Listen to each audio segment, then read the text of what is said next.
bekerjasama berbagai pihak tangani isu kes bunuh diri.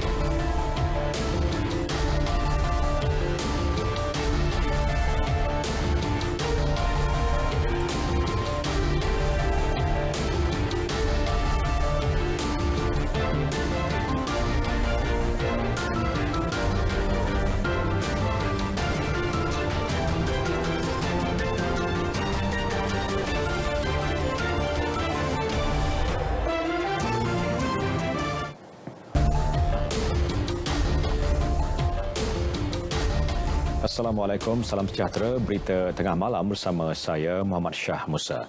Kerajaan komited menangani kesan pandemik dialami sektor perusahaan kecil dan sederhana PKS dan PKS Mikro. Terbaru ia dizahirkan melalui peruntukan dan bantuan dalam pakej pelindungan rakyat dan pemulihan ekonomi pemulih yang diumumkan Perdana Menteri 2 hari lalu. Sementara itu, Kementerian Pembangunan Usahawan dan Koperasi Medak melalui agensinya SME Corporation terus mengangkat peranan PKS dan PKS Mikro sebagai tulang belakang ekonomi negara. PKS menerima manfaat menerusi beberapa pakej rangsangan ekonomi sejak tahun lalu termasuk Penjana, Prihatin PKS, Permai, Pemerkasa dan terbaru Pemulih. Ia melibatkan peruntukan lebih 147 bilion ringgit. Antara lain, fokus pemulih termasuklah bagi menyokong perniagaan dengan tujuan utama untuk mengurangkan kos tanggungan majikan, menyokong usaha digitalisasi, memberikan kemudahan bantuan kewangan dan insentif cukai, menyediakan fasilitasi pembiayaan dan meneruskan insentif penggajian. Tan Sri Muhyiddin juga berharap rakyat Malaysia dapat memberi sokongan penuh kepada usahawan mikro, kecil dan sederhana yang menyertai pameran melalui modul e-pameran platform MyAssist MSME, sekaligus yang dijangka mampu membantu menggiatkan kembali ekonomi negara. Program ini diharap akan dapat menjadi titik tolak bagi PKS untuk mengambil peluang menjalankan perniagaan secara dalam talian dan seterusnya melangkah ke dunia pendigitalan. Saya juga berharap agar PKS dapat berusaha untuk mendapatkan akses pasaran yang lebih luas dengan meneroka perniagaan melangkaui sempadan di peringkat antarabangsa. Perdana Menteri berucap ketika merasmikan Minggu PKS Kebangsaan 2021 dan melancarkan portal MyAssist MSME secara maya hari ini. MyAssist MSME menjadi platform digital bagi PKS mendapatkan maklumat, khidmat nasihat dan bimbingan selain peluang pemasaran secara dalam talian di bawah satu bumbung. Persatuan Bank-Bank dalam Malaysia ABM dan Persatuan Institusi Perbankan dan Kewangan Islam Malaysia IBIM bakal menawarkan moratorium 6 bulan bermula 7 Julai ini. Dalam pernyataan bersama, ABM dan IBIM menjelaskan peminjam yang ingin memohon moratorium perlu menghubungi bank masing-masing mulai tarikh berkenaan. Bank-bank akan berusaha untuk memproses semua permohonan moratorium dengan segera. Bagaimanapun, jumlah permohonan yang tinggi dan kekangan akibat kawalan pergerakan mungkin mewujudkan beberapa cabaran dalam operasi. Susulan pelaksanaan kawalan pergerakan, peminjam digalakkan menghubungi bank melalui laman web bank, email atau telefon. Sekiranya saluran digital bank tidak dapat digunakan, pelanggan boleh mengunjungi cawangan bank masing-masing. Semua peminjam individu dalam golongan B40, M40 dan T20 layak mendapat kemudahan tersebut. Selain itu, perusahaan kecil dan sederhana PKS dan syarikat mikro yang terkesan akibat pandemik COVID-19 turut layak mendapat moratorium. Moratorium automatik dikhususkan bagi pinjaman atau pembiayaan kecuali kad kredit yang diluluskan sebelum 1 Julai 2021 serta tiada tunggakan lebih 90 hari pada tarikh permohonan moratorium diserahkan kepada bank. Rakyat terus memberi maklum balas positif di atas pengumuman moratorium bayaran balik pinjaman bank selama 6 bulan yang diberi kepada semua individu tanpa mengira golongan B40, M40 atau T20. Berita gembira diumumkan Perdana Menteri Tan Sri Muhyiddin Yassin itu sangat bermakna khusus buat golongan yang terjejas pendapatan mereka sepanjang pandemik COVID-19, terutama yang hilang pekerjaan. Tinjauan RTM di Kuala Terengganu mendapati rakyat menarik nafas lega apabila kerajaan bersetuju melanjutkan kembali moratorium selama 6 bulan.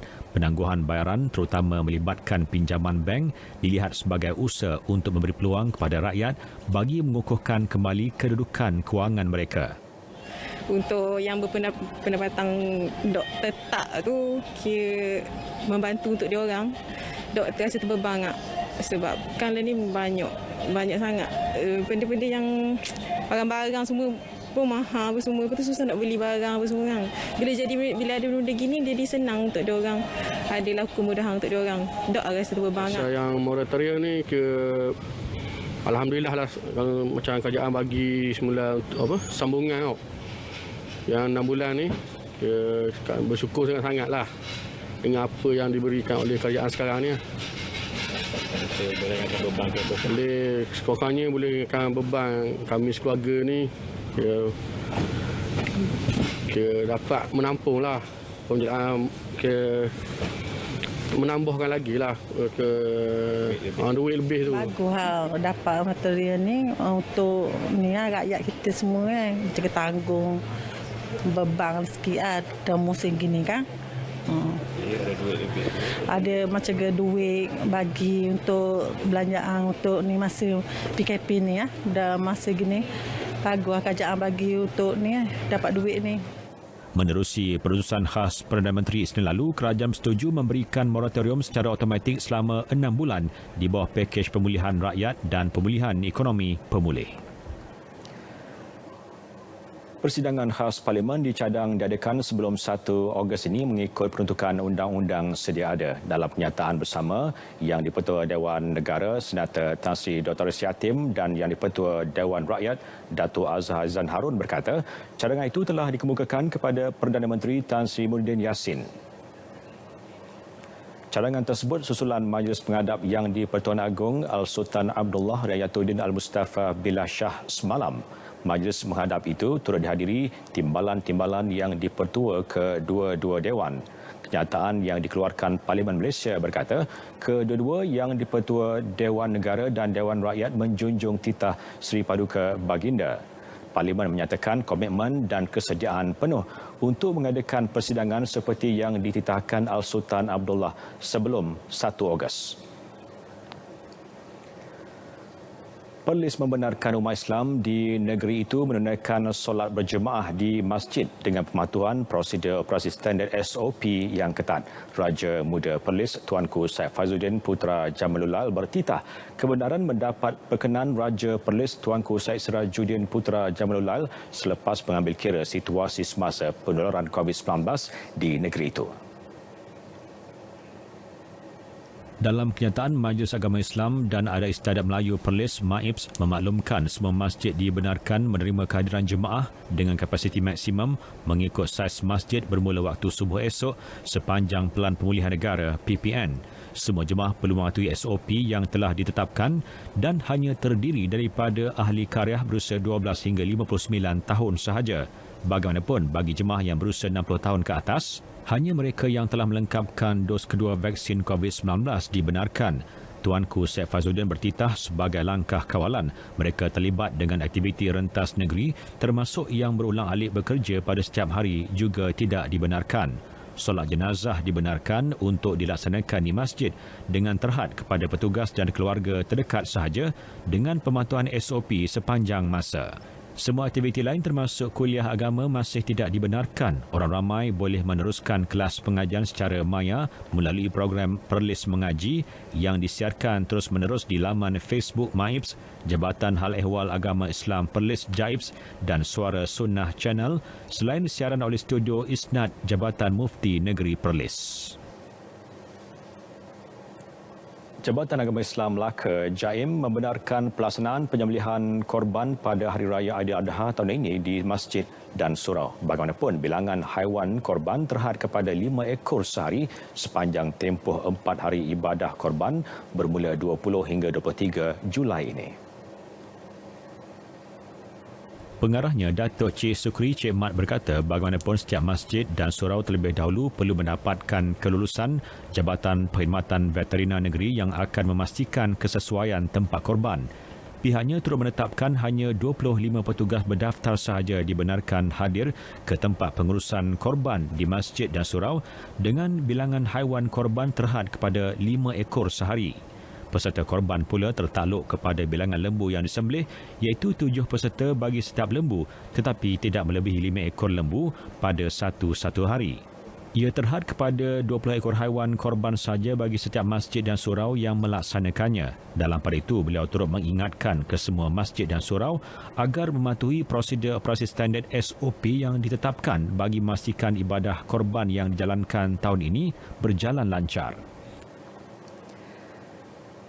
Tiada kenaikan yuran pengajian dikenakan kepada penuntut institusi pengajian tinggi IPT. Menteri Pengajian Tinggi Datuk Seri Dr. Norani Ahmad turut meminta pihak universiti supaya tidak mengenakan yuran bagi aktiviti lain kerana kebanyakan pelajar kini tidak berada di kampus akibat penularan COVID-19. Jadinya memang yuran itu tidak naik dan dianya tapi yuran aktiviti itu tak di-charge pun oleh universiti berkenaan. Sebab macam dulu dia ada yuran aktiviti sebab dia datang ke universiti kan, dan jadinya dia ada yuran aktiviti, yuran penginapan dan yuran-yuran lain. Tapi yang itu since dia tak balik ke kampus tidak di-chargekan pun. Datuk Seri Dr. Norani melawat pusat pemberian vaksin Mega di Universiti Sains Islam Malaysia di Nilai Negeri Sembilan. Beliau memaklumkan 30% pensyarah yang tergolong dalam kumpulan berisiko tinggi dari seluruh negara telah menerima vaksin, manakala bagi kumpulan lain akan mula menerima vaksin pada fasa ketiga. Bertemu kembali. Susulan peningkatan masalah kesihatan mental melibatkan kes bunuh diri yang disebabkan pandemik COVID-19. Menteri di Jabatan Perdana Menteri Haiwan Agama Datuk Seri Zulkifli Muhammad Al-Bakri menyatakan kementeriannya akan bekerjasama dengan beberapa pihak berkepentingan termasuk Kementerian Kesihatan bagi menangani isu terbabit. Menurut Datuk Seri Dr. Zulkifli, perbincangan tersebut turut mengambil kira pandangan agamawan dan kaunselor bagi menyelesaikan isu kesihatan mental. Dalam masa terdekat juga, pihak kementerian akan mengeluarkan majalah Al-Bayan berkenaan isu bunuh diri. Dan kami sentiasa buat satu laporan bagaimana musaadah ini dibuat, dan baru-baru ini kita telah maklumkan JAKIM menyediakan hampir 150 ataupun 160 orang mereka yang beri kaunseling kepada khalayak dan semuanya. Dan juga mungkin saya sendiri akan nak bertemu dengan rakan-rakan kita, sahabat-sahabat kita yang berada dalam keadaan depresi ini untuk sama-sama duduk, kalau kumpulan perempuan sama-sama, kalau lelaki sama-sama, untuk kita cuba menyelami hakikat tersebut dan kita cuba menyelesaikannya. Beliau ditemui media selepas menyumbangkan bantuan COVID-19 bersama Yayasan Dakwah Islamiah Malaysia Yadim Negeri kepada Pusat Khidmat Dun Tepuh di Kuala Nerus. Usaha secara berterusan ini bagi membantu mereka yang terkesan akibat pandemik dengan sewajarnya. Sebelum ini, Ketua Pengarah Kesihatan Tan Sri Dr. Hisham Abdullah dalam kenyataan memberitahu jumlah kes bunuh diri sepanjang tahun lalu meningkat kepada 631 kes berbanding 609 kes pada 2019. Pertubuhan bukan kerajaan NGO Makmur Relief menghulurkan bantuan kepada 23 ahli kelab media Pahang yang terjejas akibat pandemik COVID-19. Pengerusi Makmur Relief, Ali Akbar Osman berkata bantuan makanan asas itu bagi membantu golongan yang tercicir termasuk pengamal media. Persatuan Makmur Relief mengedar barangan keperluan kepada 38 orang termasuk pemandu bas ekspres di daerah Kuantan yang hilang sumber pendapatan berikutan pandemik COVID-19. Fokus kita lebih kepada mereka yang tercicir. Kita tahu ada Pejabat Kerajaan Negeri, ada MB ada bagi, kemudian JKM semua ada kita yang kita jumpa kes yang memang dia tak nak mewawarkan dia tu perlu semangat. Jadi bila kita dapat maklumat, kita pergi kat dia kata dia ada sikit semangat, ada sikit simpanan, dia kata dia rasa tak perlu. Jadi bila kita bagi tu dia terima je lah. Sementara itu, Presiden Kelab Media Pahang, Datuk Nik Naizi Hussein mengucapkan terima kasih atas keprihatinan NGO terlibat. Ini merupakan satu usaha murni pihak mereka, dan walaupun ini bukan merupakan suatu penyelesaian, tapi ia merupakan suatu penambahan dari segi penyelesaian. Bukanlah maknanya mereka apabila mereka menerima ni mereka terus mewah hidup, tidak kan. Ini hanya memerlukan memenuhi keperluan sementara. Pemilik kedai gunting rambut berharap kerajaan mempertimbangkan buka perkhidmatan gunting rambut dengan pengawasan prosedur standard SOP yang ketat. Ini kerana ramai pemilik kedai gunting rambut hilang punca pendapatan ikuran Perintah Kawalan Pergerakan 3.0. Muhammad Samad, 53 tahun yang tinggal di Sungai Ara, Georgetown, mengatakan dia kini hilang punca pendapatan untuk keluarga. Bapa kepada 8 anak itu memberitahu perniagaan tersebut merupakan pekerjaan tetapnya sejak 18 tahun lalu. Dengan kadar sewa kedai RM500 sebulan serta terpaksa menanggung 6 orang anak yang masih bersekolah, dia bagaikan jatuh ditimpa tangga. Bila saya dengar kata kerajaan nak lanjutkan lagi, rasa hati ni rasa macam mana tau. Macam-macam saya boleh fikir. Sebab apa dengan keadaan sekarang ni, Allahu Akbar. Saya kerja saya ni adalah kerja yang tetap. Saya bukan ada perkara yang lain yang saya buat, tak ada. Gunting rambut ni je yang saya buat. Kalau kerajaan lanjut macam ni, tak tahulah apa saya nak cakap. Selain itu, seorang lagi pemilik kedai gunting rambut, Ahmad Afiq Muhammad, menyatakan dia menerima bantuan pakej pemulih, namun jumlah bantuan tersebut tidak mencukupi untuk membayar sewa kedai dan gaji pekerja. Kira kalau tutup sekejap tu untuk nak bagi penurunan kes tu, bagi kami semua yang pemilik kedai gunting ni semua okey, tiada problem apa pun. Tapi semua dia dah makan masa yang agak lama, 2 bulan, 3 bulan, so kami pun terjejas sangat teruk lah. Dapat bantuan daripada kerajaan, alhamdulillah.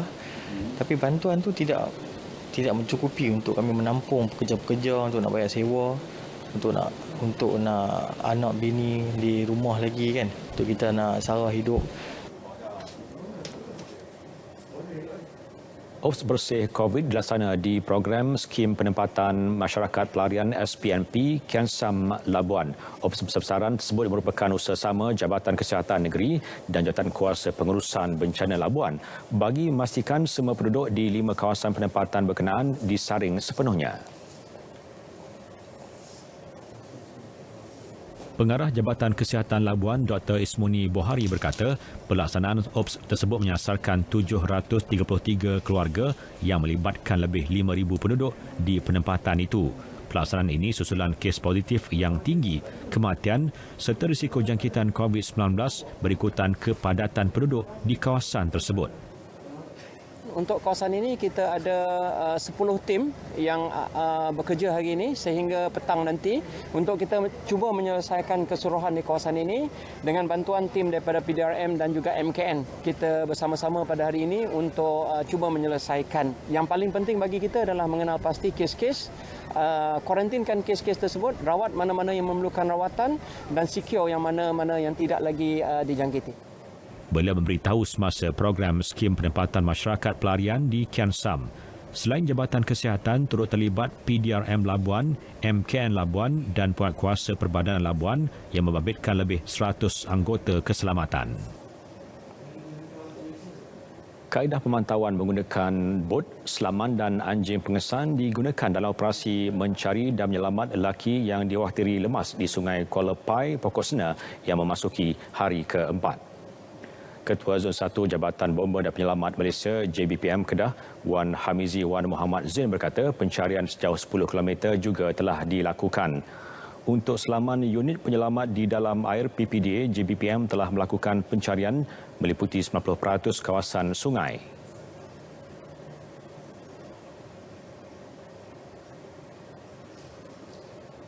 Untuk selamat ni kita dah cover almost hampir 90%, 90% kita dah almost cover. Cuma ada lagi lebih kurang dalam 10% yang mana kawasan tu agak berisiko tinggi untuk pasukan selam kita capai ke lokasi tersebut memandangkan terdapat banyak timbunan kayu. Dalam kejadian Ahad lalu, Muhammad Syahril Hamid, 30 tahun, dilaporkan hilang dipercayai terjatuh ke dalam sungai. Ketika menjejaki Syahril, keluarga hanya menemui sepasang kasut dan motosikal di tebing sungai itu.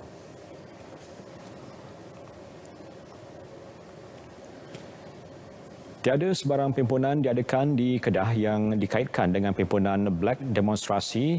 Ketua Polis Kedah, Datuk Kamarul Zaman Mamat, berkata keadaan itu terkawal namun polis terus memantau keadaan. Selain penubuhan 10 pasukan khas, turut digerakkan 280 pasukan pemantau COVID-19. Tindakan diambil terhadap sesiapa yang menyertai pimpinan dan di kompaun serta-merta jika melanggar SOP. Pemantauan dilakukan di hadapan Masjid Zahir, Istana Anak Bukit dan bangunan KWSP di Alustar. Kita mengharapkan pada mereka tu jangan keluar, kerana kita akan ambil tindakan. Jika mereka keluar tak ada apa tujuan, kita akan ambil tindakan kerana melanggar kita punya perintah PKP. Maknanya polis Kedah bersedia lah. Memang kita bersedia dan kita buat rondaan di tempat-tempat yang strategik yang telah mereka maksudkan, iaitu di beberapa tempat telah kita dah atur orang di seluruh negeri Kedah. Sekatan di setiap daerah juga diperketatkan. Beliau melakukan tinjauan operasi hari keempat seorang lelaki yang dikhawatiri lemas di Sungai Kuala Pai. Di Kota Kinabalu, Sabah pula, Polis Sabah meningkatkan kawalan keselamatan di beberapa kawasan sekitar susulan tular video mengajak orang ramai berkumpul membantah pelaksanaan lockdown dan perintah kawalan pergerakan PKP.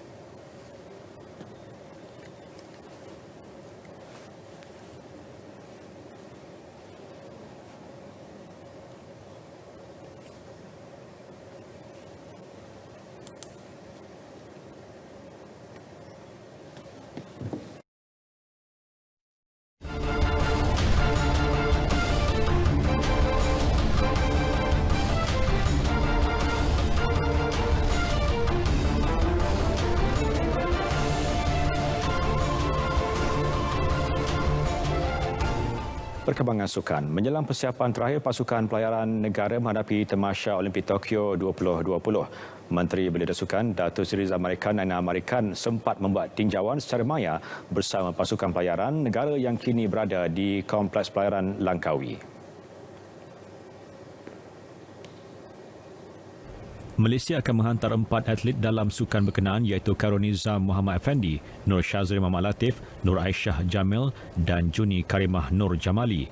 Mereka akan turut diiringi 3 orang jurulatih dalam 3 acara pelayaran iaitu Laser Standard, Laser Radial dan International 470 Wanita. Bagi Karunizam, ini merupakan penampilan ketiga beliau dalam kelas Laser Standard dan penampilan kedua buat Nur Shazrin bagi kelas Laser Radial. Pasukan pelayaran negara akan menjalani kuarantin di Pusat Kecemerlangan Paralimpik Kampung Pandan pada 4 hingga 7 Julai ini sebelum berlepas ke Tokyo pada 8 Julai 2021. Kali pertama Malaysia menghantar wakil bagi sukan pelayaran adalah pada tahun 1996 melalui Dr. Kevin Lim dalam acara Laser Standard.